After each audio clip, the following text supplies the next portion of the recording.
السلام علیکم، میرا نام محمد عقیل احمد ہے اور جو میں نے سلسلہ شروع کیا ہوا ہے عرب کی تاریخ، قبیلوں اور اقسام کے حوالے سے، یہ اس کا 75 حصہ ہے۔ مدنی زندگی کو 3 مرحلوں میں تقسیم کیا تھا اور یہ دوسرا مرحلہ جاری ہے۔ سلسلے کو آگے بڑھاتے ہوئے، جب نبی کریم صلی اللہ علیہ وسلم احزاب کے موقع پر جو 3 طاقتیں اکٹھی ہو گئی تھیں، قریش، یہود اور بدو، تو آپ صلی اللہ علیہ وسلم جب 2 طاقتوں کے بازو توڑ چکے، یعنی قریش اور یہود کے، تو اس کے بعد جو تیسرا بازو تھا، نجد کے بدو، ان کی طرف رخ کیا جو کہ صحرا میں رہتے تھے۔ خیبر سے فارغ ہونے کے بعد نبی کریم صلی اللہ علیہ وسلم ان کی طرف متوجہ ہوئے، اور جو تیسرا بازو تھا وہ بدو تھے جو نجد کے صحرا میں خیمہ زن تھے۔ ان کو شکست دینا اس لیے بھی مشکل تھا کیونکہ یہ کسی مکان یا قلعے میں نہیں رہتے تھے، یہ کھلے صحراؤں میں رہتے تھے۔ اس لیے نبی کریم صلی اللہ علیہ وسلم نے ان کے دلوں میں رعب اور دبدبہ پیدا کرنے کے لیے، یلغار کرنے کے لیے ان کی طرف تشریف لے گئے، کیونکہ ان پر قابو پانا اس لیے بھی مشکل تھا کہ یہ کسی مکان میں نہیں رہتے تھے، کھلی جگہوں پہ رہتے تھے اور وہاں سے یہ فرار ہو جاتے تھے، کچھ پاس آ جاتے اور کچھ بھاگ کے پہاڑیوں پہ چڑھ جاتے تھے۔ اور یہ جو بدو تھے یہ وقتاً فوقتاً مدینہ پر حملہ کرنے کی سازشیں کرتے رہتے تھے۔ جب نبی کریم صلی اللہ علیہ وسلم کو اطلاع ملی کہ قبیلہ انمار یا بنو غطفان کے 2 شاخوں بنی سالبہ اور بنی محارب کی اجتماع کی خبر سن کر نبی کریم صلی اللہ علیہ وسلم نے مدینہ کا جو انتظام ہے وہ حضرت ابو ذر یا حضرت عثمان رضی اللہ تعالی عنہ کے حوالے کیا، تو اس کے بعد نبی کریم صلی اللہ علیہ وسلم 400 یا 700 سواروں کے ساتھ ان کی طرف تشریف لے گئے نجد کے صحراؤں میں۔ مدینہ سے 2 دن کی مسافت طے کرنے کے بعد یہ نخل کے مقام پہ پہنچے اور وہاں پہ ان کا بنو غطفان سے آمنا سامنا ہوا، لیکن لڑائی نہیں ہو سکی، اور وہاں پہ نبی کریم صلی اللہ علیہ وسلم نے نماز خوف بھی پڑھائی۔ صحیح بخاری میں حضرت ابو موسیٰ اشعری رضی اللہ تعالی عنہ سے مروی ہے کہ اس غزوہ میں ہمارے پاس ایک اونٹ تھا جس پہ ہم 3 لوگ سوار تھے، نبی کریم صلی اللہ علیہ وسلم کے ہمراہ تھے، اور ہم باری باری سفر کر رہے تھے، اور پیدل چلنے کی وجہ سے پاؤں چھلنی ہو گئے تھے، زخمی ہو گئے تھے، چھالے پڑ گئے تھے، اور میرے دونوں پاؤں جو ہے وہ چھلنی ہو گئے، اور میرے پاؤں کے جو ناخن تھے وہ جھڑ گئے تھے، تو ہم نے اپنے پاؤں کے اوپر چیتھڑے باندھے ہوئے تھے، تو اس لیے اس غزوے کا نام ذات الرقاع رکھا گیا، کیونکہ اس غزوے کے اندر صحابہ کرام نے چیتھڑے باندھے ہوئے تھے اور پٹیاں باندھی ہوئی تھیں۔ اور صحیح بخاری میں حضرت جابر رضی اللہ تعالی عنہ کی روایت ہے، وہ فرماتے ہیں کہ ہم صحرا میں سفر کر رہے تھے، جہاں پہ بھی ہمیں سایہ دار درخت ملتا تو وہاں پہ ہم چلے جاتے، اور وہ جو سایہ دار درخت ہوتا وہ نبی کریم صلی اللہ علیہ وسلم کے لیے چھوڑ جاتے، اور اس کے بعد جو آس پاس کی جو جھاڑیاں ہوتی تھی وہاں جا کر ہم آرام کرتے اور سایہ حاصل کرتے۔ تو ایسے ہی ہم ایک درخت کے نیچے سائے کے لیے گئے، تو وہاں نبی کریم صلی اللہ علیہ وسلم نے ایک درخت کے ساتھ اپنی تلوار لٹکائی اور آرام کرنے کے لیے بیٹھ گئے، اور صحابہ کرام بھی اپنی اپنی جگہوں پہ گئے، وہاں پہ بھی صحابہ کرام کو نیند آ گئی، اور ادھر نبی کریم صلی اللہ علیہ وسلم کو بھی نیند آ گئی۔ تو وہاں پہ ایک مشرک شخص آیا اور اس نے وہاں آپ صلی اللہ علیہ وسلم کی لٹکی ہوئی تلوار اتاری اور اسے سونت لیا۔ اتنے میں نبی کریم صلی اللہ علیہ وسلم کی آنکھ کھلی، تو آپ سے اس مشرک نے کہا، کیا آپ مجھ سے ڈرتے ہو؟ تو نبی کریم صلی اللہ علیہ وسلم نے فرمایا کہ نہیں۔ تو اس نے کہا کہ آپ کو مجھ سے کون بچائے گا؟ تو آپ نے فرمایا کہ اللہ۔ حضرت جابر رضی اللہ تعالی عنہ فرماتے ہیں کہ نبی کریم صلی اللہ علیہ وسلم نے ہمیں پکارا تو ہماری آنکھ کھلی اور ہم گئے، تو آپ صلی اللہ علیہ وسلم کے پاس مشرک بیٹھا ہوا تھا، تو آپ نے ان کو یہ سارا واقعہ بتایا کہ یہ مشرک آیا، اس نے تلوار اٹھائی اور مجھ سے کہا ڈرتے ہو؟ تو میں نے کہا نہیں۔ تو پھر اس نے کہا کہ مجھ سے تمہیں کون بچائے گا؟ میں نے کہا اللہ۔ اور حضرت ابو عوانہ رضی اللہ تعالی عنہ کی روایت میں اس تفصیل میں یہ اضافہ ہے کہ جب آپ نے فرمایا کہ اللہ، تو اس مشرک سے تلوار گر گئی، اور آپ صلی اللہ علیہ وسلم نے فرمایا کہ اب مجھ سے تمہیں کون بچائے گا؟ تو اس نے کہا کہ آپ بہترین پکڑنے والے ہیں، اس کا مطلب یہ تھا کہ آپ بڑے احسان کرنے والے ہیں۔ تو اس کے بعد نبی کریم صلی اللہ علیہ وسلم نے فرمایا کہ تم شہادت دیتے ہو کہ میں اللہ کا رسول ہوں اور اللہ کی طرف تمہیں بلاتا ہوں؟ تو اس نے کہا کہ میں عہد کرتا ہوں کہ میں آپ کے ساتھ کبھی لڑائی نہیں کروں گا اور جو آپ کے ساتھ لڑیں گے ان کی بھی مدد نہیں کروں گا۔ تو اس کے بعد نبی کریم صلی اللہ علیہ وسلم نے اس کی راہ چھوڑ دی اور وہ چلا گیا، اور جب وہ اپنے لوگوں کے پاس پہنچا تو اس نے کہا کہ میں ایک اچھے شخص سے ہو کر آیا ہوا ہوں۔ اور اس کے بعد نبی کریم صلی اللہ علیہ وسلم نے صلاۃ خوف ادا کی، صحابہ کرام کی ایک جماعت آپ کے پیچھے نماز پڑھی، 2 رکعت ہوئے تو وہ چلی گئی، اور اس کے بعد دوسری جماعت آئی، ان کو بھی آپ صلی اللہ علیہ وسلم نے 2 رکعت پڑھائی، تو اس طرح آپ کی 4 رکعت ہوئی اور صحابہ کرام کی 2 اور اس غزوے سے جب واپس ہوئے صحابہ کرام اور نبی کریم صلی اللہ علیہ وسلم، تو راستے میں ان کو ایک مشرک عورت ملی جس کو گرفتار کر لیا گیا۔ تو اس کے شوہر نے نظر مانی کہ وہ محمد کے اصحاب میں سے کسی کا خون بہا لازمی کرے گا، اور جہاں مسلمانوں نے پڑاؤ ڈالا وہاں پہ نبی کریم صلی اللہ علیہ وسلم نے مسلمانوں کی حفاظت کی غرض سے 2 صحابہ کرام کو مقرر کیا، ایک حضرت عباد بن بشر اور دوسرے عمار بن یاسر رضی اللہ تعالی عنہما کو۔ تو حضرت عباد بن بشر رضی اللہ تعالی عنہ نماز پڑھ رہے تھے، اتنے میں وہ شخص آیا جس نے نظر مانی ہوئی تھی، پہلا تیر مارا تو حضرت عباد بن بشر نے نکال کے پھینک دیا اور نماز جاری رکھی، نماز میں ہی تیر نکالا۔ اسی طرح اس نے دوسرا مارا اور پھر انہوں نے نکال پھینکا، تیسرا وار کیا، پھر انہوں نے نکال پھینکا، اور اس کے بعد جب یہ نماز سے فارغ ہوئے تو اپنے ساتھی کو جگایا، تو انہوں نے کہا سبحان اللہ، مجھے پہلے کیوں نہ جگایا؟ تو عباد بن بشر نے فرمایا کہ میں نے ایک سورت شروع کی ہوئی تھی، میں نے گوارا نہیں کیا کہ میں اس سورت کو مکمل نہ کروں، اس لیے میں نے پہلے سورت مکمل کی اور پھر سلام پھیرا۔ تو اس واقعے کا بدو کے اوپر بڑا گہرا اثر ہوا اور ان کے دل میں رعب ہوا، اور دوبارہ ان کی جرأت نہ ہوئی سر اٹھانے کی۔ اور اس کے بعد جب کچھ مدت گزر گئی تو بنو غطفان نے اسلام کو قبول کر لیا، اور جب فتح مکہ اور غزوہ حنین میں یہ مسلمانوں کے ساتھ جنگ کر رہے تھے، اور غزوہ حنین میں جو مال غنیمت ملا ان میں ان کا بھی حصہ تھا، اور یہ باقاعدہ طور پر صدقہ بھی دیا کرتے تھے۔ جب نبی کریم صلی اللہ علیہ وسلم کی طرف سے کوئی مسلمان ان سے صدقہ وصول کرنے کے لیے جاتا تو وہ ادا کرتے، اور اس طرح تیسرا جو بازو تھا وہ بھی ٹوٹ گیا۔ اب مکمل طور پر امن اور سلامتی ہو چکی تھی، اور اب بڑے بڑے شہروں اور ملکوں میں اسلام کی دعوت دینے کے لیے راستے ہموار ہو چکے تھے، کیونکہ اب شہر کے اندر کوئی خدشہ اور کوئی خطرہ نہیں تھا، امن اور سلامتی کا دورہ تھا۔ جب نبی کریم صلی اللہ علیہ وسلم غزوہ ذات الرقاع سے تشریف لے آئے تو آپ نے مدینہ میں شوال 7 ہجری تک قیام کیا، اور اس دوران آپ صلی اللہ علیہ وسلم نے کئی سریات بھیجے، جن میں سے چند ایک کا ذکر سریہ قدید۔ نبی کریم صلی اللہ علیہ وسلم نے غالب بن عبداللہ لیثی کی کمان میں قبیلہ بنو ملوح کی طرف ان کو روانہ کیا۔ وجہ یہ تھی کہ قبیلہ بنو ملوح نے بشر بن سوید کے رفقا کو قتل کر دیا تھا، تو انتقام لینے کے لیے یہ سریہ آپ صلی اللہ علیہ وسلم نے روانہ کیا۔ اس سریہ نے رات کے وقت ان پر حملہ کر دیا، جس سے ان کے کئی لوگوں کو قتل کر دیا، اور جو ان کے ڈھور ڈنگر تھے ان کو ہانک کر لے آئے۔ اور اس کے بعد دشمن جو تھے انہوں نے ایک بڑا لشکر تیار کیا اور ان کا تعاقب کیا۔ جب وہ ان کے قریب ہوئے تو اس وقت بارش برسی جو کہ بہت تیز تھی، جس کی وجہ سے سیلاب آ گیا۔ اب ان دونوں فریقین کے درمیان جنگ نہیں ہوئی اور صحابہ کرام سلامتی سے واپس آ گئے۔ اور دوسرا سریہ نبی کریم صلی اللہ علیہ وسلم نے تربہ کی طرف روانہ کیا، حضرت عمر بن خطاب رضی اللہ تعالی عنہ کی کمان میں 30 لوگ حضرت عمر کے ساتھ تھے، اور یہ لوگ رات میں سفر کرتے اور دن میں روپوش ہو جاتے، لیکن حوازن کو اس کے بارے میں پتہ چل چکا تھا، اس لیے وہ بھاگ گئے۔ جب حضرت عمر وہاں پہنچے تو وہاں پہ کوئی بھی نہیں ملا اور یہ واپس آ گئے، اور نبی کریم صلی اللہ علیہ وسلم نے ایک اور سریہ روانہ کیا اطراف فتق میں، حضرت بشر بن سعد انصاری رضی اللہ تعالی عنہ کی قیادت میں، اور 30 لوگ ان کے ساتھ تھے، اور بنو مرہ کی تعذیب کے لیے ان کو بھیجا گیا۔ اور جب یہ لوگ وہاں پہ پہنچے تو ان کے بھیڑ بکریاں اور چوپائے ان کو ہانک کر لے آئے، اور ایک جگہ پہ انہوں نے پڑاؤ ڈالا، اور دشمن نے پیچھے سے تعاقب کیا اور رات کے وقت ان پر حملہ کر دیا،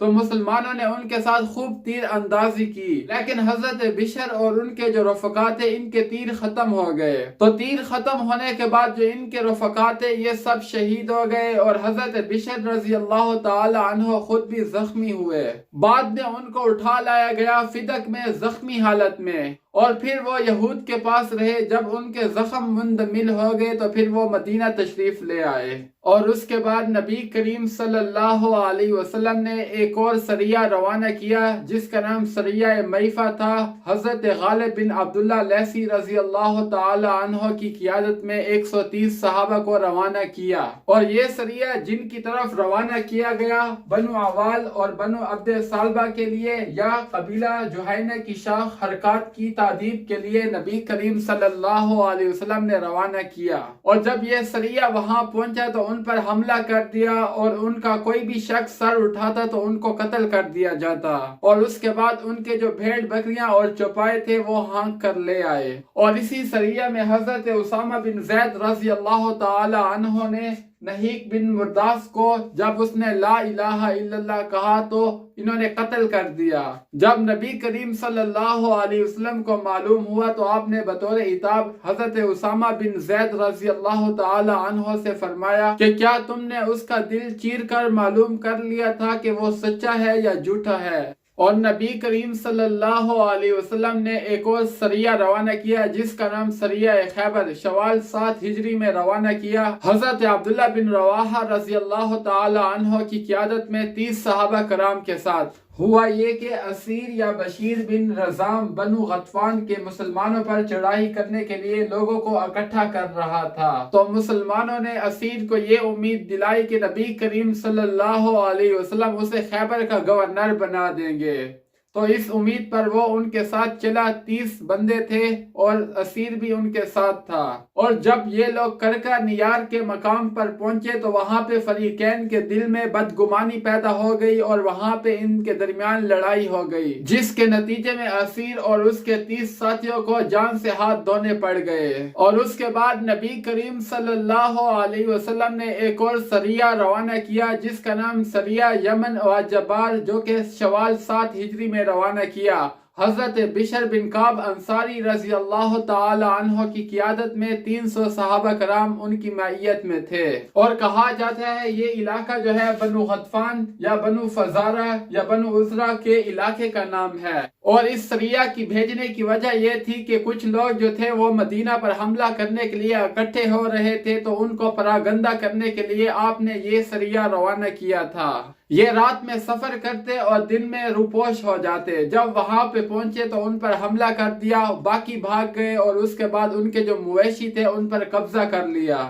اور جب ان لوگوں کو معلوم ہوا اس سریہ کے بارے میں تو وہ سب کے سب بھاگ نکلے۔ تو حضرت بشر بن کعب انصاری رضی اللہ تعالی عنہ نے ان کے جانوروں پر قبضہ کر لیا۔ صرف 2 آدمی ان کے ہاتھ لگے جو کہ یہ ان کو مدینہ لے گئے۔ جب نبی کریم صلی اللہ علیہ وسلم کی خدمت میں ان کو حاضر کیا تو انہوں نے اسلام قبول کر لیا۔ اور اس کے بعد نبی کریم صلی اللہ علیہ وسلم نے ایک اور سریہ روانہ کیا جس کا نام سریہ انابہ تھا، اور امام ابن قیم نے اسے قضاء عمرہ سے پہلے جو سریہ آپ نے بھیجے تھے ان میں شامل کیا 7 ہجری کے۔ اور اس سریہ کا خلاصہ یہ ہے کہ قبیلہ جسم بن معاویہ کا ایک شخص بہت سارے لوگوں کو لے کر غابہ آیا، اور اس کا مقصد یہ تھا کہ بنو قیس کو مسلمانوں سے لڑنے کے لیے جمع کرے۔ جب نبی کریم صلی اللہ علیہ وسلم کو اس کا معلوم ہوا تو آپ صلی اللہ علیہ وسلم نے حضرت ابو حضرت رضی اللہ تعالی عنہ کے ساتھ صرف 2 آدمیوں کو بھیجا۔ جب یہ لوگ وہاں پہ پہنچے تو وہاں پہ انہوں نے کوئی ایسی جنگی حکمت عملی اختیار کی کہ ان سب کو شکست فاش ہوئی، اور اس کے بعد حضرت ابو حضرت رضی اللہ تعالی عنہ ان کے بہت سارے اونٹ، بھیڑ اور بکریاں وغیرہ ہانک کر لے آئے۔ امام حاکم فرماتے ہیں کہ یہ بات تواتر سے ثابت ہے کہ جب ذی قعدہ کا چاند ہو گیا تو نبی کریم صلی اللہ علیہ وسلم نے صحابہ کرام کو حکم دیا عمرہ کی قضا کرنے کا، اور ساتھ یہ فرمایا کہ جو لوگ صلح حدیبیہ میں تھے وہ ضرور جائیں، اور کوئی بھی پیچھے نہ رہے جو صلح حدیبیہ میں شامل ہوا تھا، اور ان لوگوں کو چھوڑ کر جو فوت ہو چکے ہیں باقی سب حدیبیہ میں جو شامل ہوئے تھے وہ سب عمرہ کی قضا کے لیے جائیں گے، اور کوئی بھی پیچھے نہیں رہا۔ اور اس کے علاوہ کچھ اور لوگ بھی عمرہ کرنے کے لیے گئے، جن کی تعداد 2000 تھی، بچوں اور عورتوں کے علاوہ۔ اور اس دوران نبی کریم صلی اللہ علیہ وسلم نے مدینہ کا انتظام حضرت ابو رحم غفاری رضی اللہ تعالی عنہ کے حوالے کر دیا، ان کو جانشین بنایا۔ اور اس سفر میں نبی کریم صلی اللہ علیہ وسلم کے ساتھ 60 اونٹ تھے، جو ناجیہ بن جندب بن اسلمہ رضی اللہ تعالی عنہ کو ان اونٹوں کی دیکھ بھال کے لیے مقرر کیا گیا تھا۔ اور اس کے بعد نبی کریم صلی اللہ علیہ وسلم ذوالحلیفہ کے مقام پر پہنچے تو آپ نے عمرہ کا احرام باندھا اور صحابہ کرام نے بھی، اور اس کے بعد انہوں نے اپنا سفر جاری رکھا۔ اور جب یہ لوگ وادی یجج میں پہنچے تو وہاں پہ ایک جگہ مقرر کی، وہاں پہ ہتھیار اکٹھے کیے۔ ہتھیار لے جانے کا مقصد یہ تھا اگر قریش بدعہدی کرے تو ان سے نپٹا جائے۔ تو وادی یجج میں ہتھیار اکٹھے کیے گئے اور 200 صحابہ کرام کو وہاں پر مقرر کیا گیا، اور ان 200 صحابہ کرام کے امیر حضرت اوس بن حولی انصاری رضی اللہ تعالی عنہ کو مقرر کیا تھا۔ اور جو صحابہ کرام سوار تھے انہوں نے تلواریں اپنی نیام میں رکھی ہوئی تھی،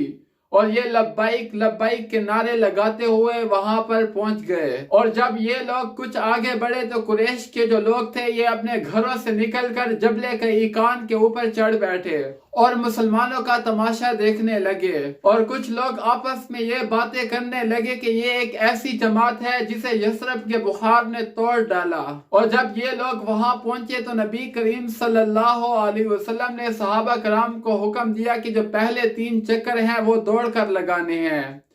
اور اس کے بعد جو باقی چکر ہیں رکن یمانی اور حجر اسود کے درمیان چلتے ہوئے گزاریں۔ پورے 7 چکر دوڑ کر لگانے کا حکم نبی کریم صلی اللہ علیہ وسلم نے صرف اس لیے نہیں دیا تھا کہ تاکہ صحابہ کرام پر رحم ہو اور شفقت ہو، اور نبی کریم صلی اللہ علیہ وسلم کے اس حکم کا منشا یہ تھا کہ جو دیکھنے والے ہیں اسے آپ صلی اللہ علیہ وسلم کی اور صحابہ کرام کی طاقت کا مشاہدہ ہو۔ اور آپ صلی اللہ علیہ وسلم نے اس موقع پر استباء کا حکم دیا تھا۔ اور اس کے بعد نبی کریم صلی اللہ علیہ وسلم اور صحابہ کرام ایک پہاڑی گھاٹی والے راستے سے حرم میں داخل ہو گئے اور لبیک لبیک کے نعرے لگاتے رہے، اور قریش جو ہے یہ قطار میں کھڑے ہوئے دیکھ رہے تھے۔ نبی کریم صلی اللہ علیہ وسلم اور صحابہ کرام لبیک لبیک کی صدائیں لگا رہے تھے، اور نبی کریم صلی اللہ علیہ وسلم کے آگے آگے حضرت عبداللہ بن رواحہ رضی اللہ تعالی عنہ تلوار حمائل کیے ہوئے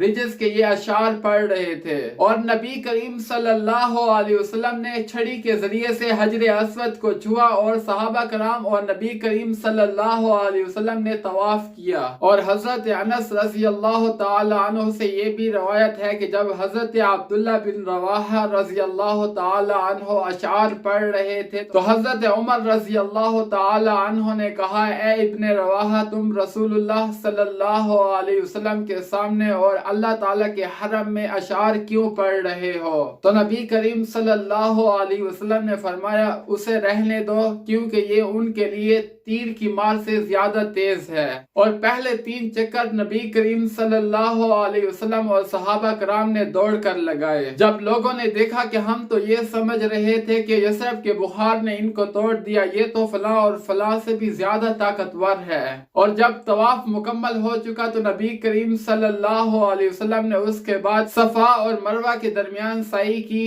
اور مروہ کے پاس ہی نبی کریم صلی اللہ علیہ وسلم کی ہدی یعنی قربانی کا جانور ٹھہرا ہوا تھا۔ اور اس کے بعد نبی کریم صلی اللہ علیہ وسلم نے فرمایا کہ یہ قربان گاہ ہے، اور پورے مکے کی گلیاں جو ہے یہ قربان گاہ ہے، تم جہاں چاہو قربان کرو۔ اور اس کے بعد آپ نے مروہ کے قریب ہی قربانی کی، اور اس کے بعد وہیں پہ سر منڈوایا، اور صحابہ کرام نے بھی ایسا ہی کیا۔ اور اس کے بعد نبی کریم صلی اللہ علیہ وسلم نے کچھ صحابہ کرام کو یہاں سے روانہ کیا وادی یجج کی طرف، تاکہ وہ مسلمان یہاں آ کر عمرہ ادا کر سکیں جو تلواروں کی رکھوالی کرنے کے لیے بیٹھے ہوئے تھے۔ رسول اللہ صلی اللہ علیہ وسلم اور صحابہ کرام نے مکہ میں 3 دن قیام کیا۔ جب چوتھے دن کی صبح ہوئی تو قریش کا ایک آدمی آیا اور حضرت علی رضی اللہ تعالی عنہ کے پاس آ کر کہا کہ تم اپنے صاحب سے کہو کہ وہ یہاں سے چلے جائیں، کیونکہ معاہدے کی جو مدت ہے وہ گزر چکی ہے۔ اور اس کے بعد نبی کریم صلی اللہ علیہ وسلم اور صحابہ کرام یہاں سے تشریف لے گئے اور آگے جا کر مقام صرف میں قیام کیا۔